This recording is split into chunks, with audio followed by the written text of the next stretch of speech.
जय श्री बालाजी। वर्ष 2025 आप सबको मुबारक हो। आज हम बात करने वाले हैं धनु लग्न की।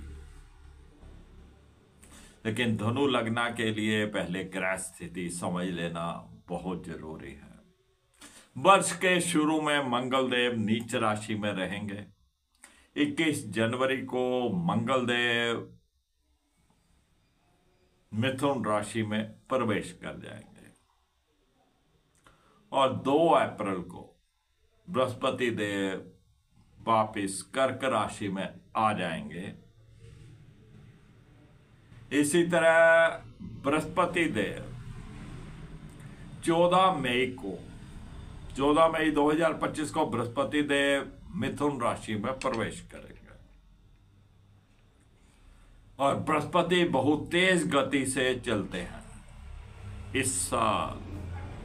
वैसे 13 महीने लगाते हैं बृहस्पति देव एक राशि को बदलने में, लेकिन मई में जब बृहस्पति देव मिथुन राशि में आएंगे और अक्टूबर में यानी 18 अक्टूबर को कर्क राशि में प्रवेश कर देंगे, तो बृहस्पति देव की गति बहुत तेज रहने वाली है। मई में ही यानी कि 18 मई को राहु देव मीन राशि छोड़कर कुंभ राशि में प्रवेश कर जाएंगे और शनि देव जो कि वर्ष के शुरू में कुंभ राशि में चल रहे थे 29 मार्च को मीन राशि में प्रवेश कर जाएंगे। तो ये ग्रह स्थिति जो है वो रहने वाली है वर्ष के शुरू में या वर्ष के 2025 के पूरा वर्ष। और इस भाग को हम 2 पार्ट में बात करेंगे, जनवरी से लेकर अप्रैल तक की और फिर मई से लेकर वर्ष के अंत तक की। तो बात करने वाले हैं धनु लग्न के लिए।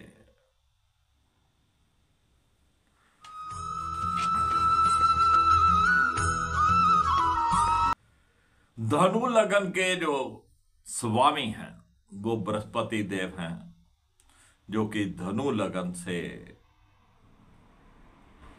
6ठे भाव में गोचर कर रहे हैं। तो 6ठे भाव में बृहस्पति देव बहुत अच्छे नहीं है धनु लग्न के लिए। सेहत में कुछ उतार चढ़ाव ये देने वाले हैं वर्ष के शुरू से ही। और जहां से बृहस्पति देव की जो 7वीं दृष्टि है वो व्यय भाव के ऊपर है, आलतू फालतू खर्चों के ऊपर, कुछ जायज खर्चों के ऊपर खर्चों में बढ़ोतरी करने वाले हैं।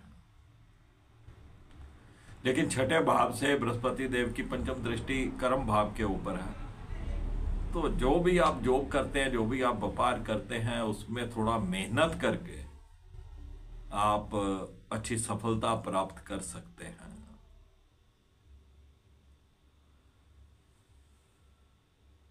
बृहस्पति देव की जहां से 9वीं दृष्टि द्वितीय भाव के ऊपर रहने वाली है, तो घर परिवार का सुख, कुछ ना कुछ पैसे भी आप सेव कर पाएंगे। बोलबानी थोड़ी अच्छी रहने वाली है।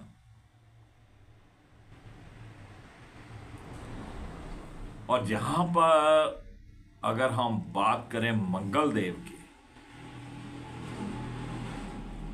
क्योंकि मंगल देव जो होते हैं वो 5म भाव के स्वामी रहते हैं धनु लग्न के लिए। द्वादश भाव के भी स्वामी रहते हैं, लेकिन 5म भाव के भी स्वामी रहते हैं, जो कि वर्ष के शुरू में नीच रहने वाले हैं 21 जनवरी तक। तो संतान की तरफ से अलर्ट रहना चाहिए। संतान को कोई चोट लग सकती है, संतान से संबंधित कोई चिंता परेशानी रह सकती है। जो महिलाएं गर्भवती हैं, प्रेग्नेंट हैं, उनको भी थोड़ा अलर्ट रहना है। और इसी बातों का ध्यान आपको अप्रैल से रखना है। इसी बात का ध्यान आपको अप्रैल महीने से फिर से रखना है। 2 अप्रैल को मंगलदेव नीच के हो जाएंगे और 6 जून तक नीच रहने वाले हैं। तब भी आपको संतान की तरफ से अलर्ट रहना है। संतान को, अगर आपकी संतान बड़ी है तो उसको अलर्ट कर दीजिए ताकि चोट वगैरह से बच के रहे। संतान की तरफ से कोई ना कोई चिंता रहेगी। जो महिलाएं गर्भवती हैं उनको बहुत अलर्ट रहना है, मिस कैरेज की संभावना हो सकती है। फिर बात करते हैं अब राहु देव की। अब धनु लग्न के चतुर्भाव में राहु देव चल रहे हैं। कहीं ना कहीं मन आपका भटकता रहेगा। माता श्री की सेहत में कुछ उतार चढ़ाव हो सकते हैं। माता श्री के साथ कुछ अनबन भी हो सकती है। कोई आप प्लॉट लेने का सोच रहे थे, कोई घर लेने का सोच रहे थे या व्हीकल लेने का सोच रहे थे, वहां पे कुछ ना कुछ रुकावटें ये राहुदेव देते रहेंगे। और जहां से राहु की सप्तम दृष्टि आपके कर्मा भाव के ऊपर रहने वाली है, तो कारोबार में, जॉब में कुछ ना कुछ चेंजेस आने की संभावना है। लापरवाही का समय नहीं है, आपको अलर्ट रहना है। आपने लापरवाही की नहीं, आपकी लेग पुलिंग हुई नहीं, कोई ना कोई भांजी मार देगा, कोई ना कोई आपकी चुगली निंदा कर देगा, इसलिए आपको अलर्ट रहना है। और यहीं से ही राहु की नवम दृष्टि व्यय भाव के ऊपर रहने वाली है, जो कि अननेसेसरी खर्चे कराएगी, आलतू फालतू खर्चे।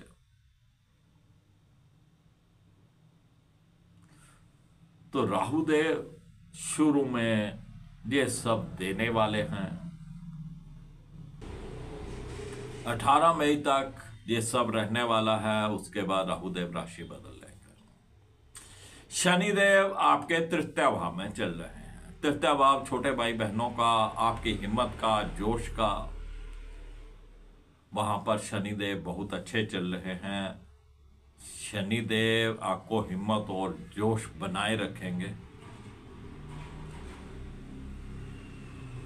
धन भाव के स्वामी हैं, तृतीय भाव के स्वामी हैं। और जहां से शनिदेव की तृतीय दृष्टि संतान भाव के ऊपर रहने वाली है। और मैंने पहले ही कहा है कि संतान के प्रति आपको थोड़ा अलर्ट रहना है। शनिदेव की जहां से जो सप्तम दृष्टि है वो भाग्य भाव के ऊपर है, तो भाग्य के भरोसे आपको नहीं रहना है। शनिदेव कर्म प्रधान है, तो आपको कर्म के भरोसे रहना है। जितना आप अधिक कर्म करेंगे उसका आपको फल देने वाले हैं शनिदेव।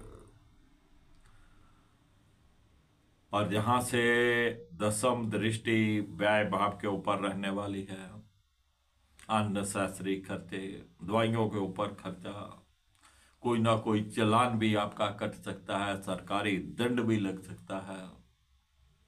तो इन चीजों से थोड़ा बच के रहना है, ध्यान रखना है आपको। यहां पर बृहस्पति देव को थोड़ा अच्छा करने की जरूरत है, क्योंकि वो लगन के भी स्वामी हैं और चतुर्भाव के भी स्वामी हैं। तो बृहस्पति देव की जो स्थिति है वो छठे भाव में है। किसी धार्मिक स्थान में आप पीले रंग की वस्तुओं का दान करिएगा।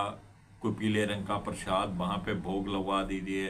कोई पीले रंग का कपड़ा किसी धार्मिक व्यक्ति को, जो मंदिर के पुजारी हों, ग्रंथी हों, उनको आप दान में दीजिए।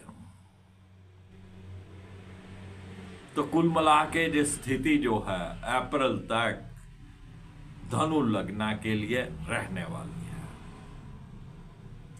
अब बात करने वाले हैं हम मई से लेकर दिसंबर के अंत तक की धनु लग्न के लिए कैसा रहने वाला है।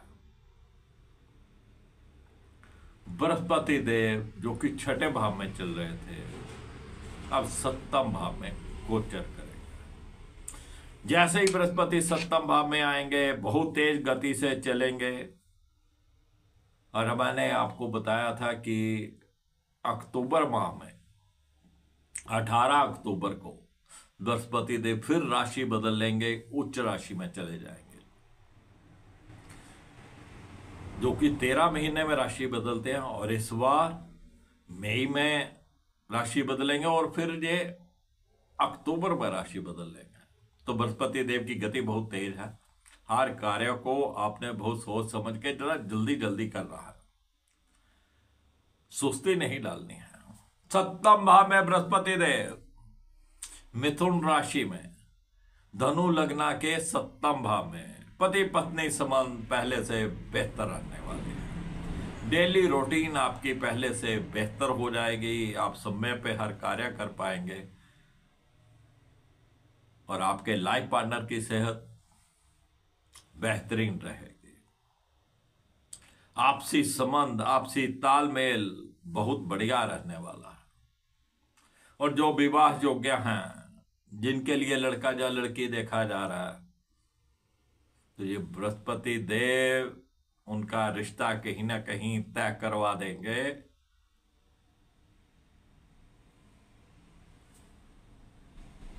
सप्तम में बृहस्पति का आना बहुत ही शुभ रहेगा। और जहां से बृहस्पति देव की पंचम दृष्टि लाभ भाव के ऊपर रहने वाली है, तो लाभ की संभावनाओं को, आपके आमदनी को जहां पे बृहस्पति देव बढ़ाने वाले हैं, बड़े भाई बहनों के साथ अच्छे संबंध हो जाएंगे, आपकी जायज इच्छाएं भी जहां पे पूर्ण होने वाली हैं। और जो सेहत आपकी पिछले काफी समय से सही नहीं चल रही थी, उतार चढ़ाव चल रहे थे, तो बृहस्पति की सप्तम दृष्टि सीधी लगन के ऊपर रहेगी और आपको तंदुरुस्त कर देगी। आपका स्वभाव भी पहले से बेहतर हो जाएगा, थोड़ा सॉफ्ट हो जाएगा, थोड़ा नतमस्तक होने वाला हो जाएगा। और यहीं से बृहस्पति देव की नवम दृष्टि तृतीय भाव के ऊपर रहने वाली है और छोटे भाई बहनों के साथ भी संबंध मधुर हो जाएंगे, दोस्तों मित्रों के साथ संबंध मधुर हो जाएंगे। कोई लेखन कार्य आप कर रहे थे, उसमें कहीं को रुकावट आ रही थी, वो रुकावट निकल जाएगी। तो बृहस्पति देव का जो गोचर और ही उत्तम रहने वाला है धनु लगन के लिए। चलिए बात कर लेते हैं अब शनिदेव की। शनिदेव मार्च में 29 मार्च को चतुर्भाव में गोचर करने लग जाएंगे। धनु लग्न के चतुर्भाव में शनिदेव आ जाएंगे। द्वितीय भाव के स्वामी हैं, तृतीय भाव के स्वामी हैं, यानी द्वितीय भाव हमारे परिवार का, चतुर्भाव भी हमारे परिवार का। तो पारिवारिक सुख जहां पे मिलने वाला, परिवार के साथ आप अच्छा समय जहां पे बिताने वाले हैं। जहां से शनिदेव की तृतीय दृष्टि छठे भाव के ऊपर रहेगी, जो आपका कर्म भाव है उसके ऊपर दृष्टि रहेगी।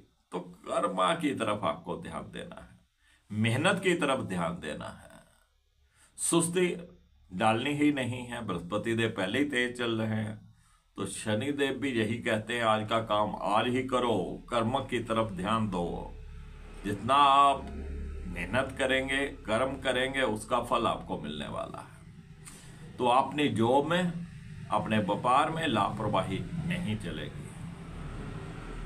शनिदेव की दृष्टि, यहीं से शनिदेव की दृष्टि लगन के ऊपर भी रहने वाली है। बृहस्पति देव भी लगन को देखेंगे, शनिदेव भी लगन को देखेंगे। तो कुल मिला के ये शनि का गोचर चतुर्भाव में अच्छा जाने वाला है। अब बात करते हैं राहुदेव की। राहुदेव जो कि चतुर्भाव में चल रहे थे, मई के महीने में यानी कि 18 मई को तृतीय भाव में आ जाएंगे। उल्टा चलते हैं, सभी ग्रह आगे को जाएंगे, ये पीछे को। तो तृतीय भाव में राहुदेव आ जाएंगे और तृतीय भाव हमारे पराक्रम का होता है, हमारी मेहनत का होता है, जो भी हमारे अंदर एफिशिएंसी होती है उसको दिखाने का होता है। तो राहुदेव जहां पे आकर आप में हिम्मत और जोश बढ़ाएंगे। थोड़ा छोटे भाई बहनों के साथ मनमुटाव हो सकता है, उथल पटक हो सकती है, लेकिन आपके अंदर हिम्मत और जोश बढ़ाएंगे। और राहुदेव की ये दृष्टि सप्तम भाव के ऊपर भी रहने वाली है, तो जब भी कहीं कोई रिश्ते की बात चले, जो विवाह योग्य हैं उनको थोड़ा अलर्ट रहना है। नेवी ब्लू कलर के कपड़े पहन के आपको किसी फंक्शन में नहीं जाना है, कोई फंक्शन नहीं अटेंड करना है। जब रिश्ता हो जाए उसके बाद कोई बहम भरम उत्पन्न हो तो उसे क्लियर कर लेना चाहिए। राहुदेव भाग्य भाव को भी देखेंगे, लाभ भाव को भी देखेंगे, तो जो चुस्ती चालाकी से कार्य करेंगे, धार्मिक रहेंगे, उनको राहुदेव नुकसान नहीं करेंगे। आपने धर्म कर्म छोड़ा नहीं तो राहुदेव हैवी हुए नहीं, और फिर ये राहुदेव हैवी होंगे तो फिर बहुत सी रुकावटें देंगे। तो कर्म करिएगा। जो शनि को अच्छा रखते हैं उनका राहु खुद ब खुद सही हो जाता है, और जब राहुदेव धर्म वाले भाव को देखते हैं तो आपको धार्मिक रहना है। जो धार्मिक होने नहीं देंगे, आप जो पूजा पाठ करते हैं वो छुड़वाने का प्रयास करेंगे, लेकिन आपको धार्मिक रहना है, अपने गुरुजनों का, अपने इष्ट देव का पाठ करना है, तो राहुदेव कुछ नहीं बिगाड़ पाएंगे, उल्टा आपको हिम्मत जोश देंगे। तो कुल मिलाकर धनु लगन के लिए 2025 बहुत अच्छा जाने वाला है। जो विवाह योग्य उनकी शादी हो जाएगी, और जो पहले से विवाहित हैं उनके अपने लाइफ पार्टनर के संबंध बहुत अच्छे हो जाएंगे। हिम्मत और जोश बनी रहेगी। कहीं ना कहीं जो प्रॉपर्टी वगैरह लेने में, घर परिवार में कुछ बाधाएं चल रही थी या ग्रह क्लेश की स्थिति चल रही थी, वो हल हो जाएगी। आय के साधन बनेंगे। तो कुल मिला के धनु लगन के लिए 2025 बहुत अच्छा रहने वाला है। धार्मिक रहना है आपको। नया साल आप सबको बहुत बहुत मुबारक हो। वीडियो पसंद आए लाइक करिएगा, शेयर करिएगा, दोस्तों मित्रों को इस चैनल के साथ जोड़िएगा। जो पहली बार इस चैनल के ऊपर आए हैं उनको चाहिए कि वो चैनल को सब्सक्राइब कर लें, और सब्सक्राइब करने के बाद जो बेल का आइकॉन आए उसको भी दबाएं। बेल का आइकॉन दबाने का लाभ ये होगा, जो भी हम न्यू वीडियो अपलोड करेंगे उसकी नोटिफिकेशन आपको तुरंत मिल जाएगी और आप हमारे साथ जुड़ पाएंगे। जय श्री बालाजी।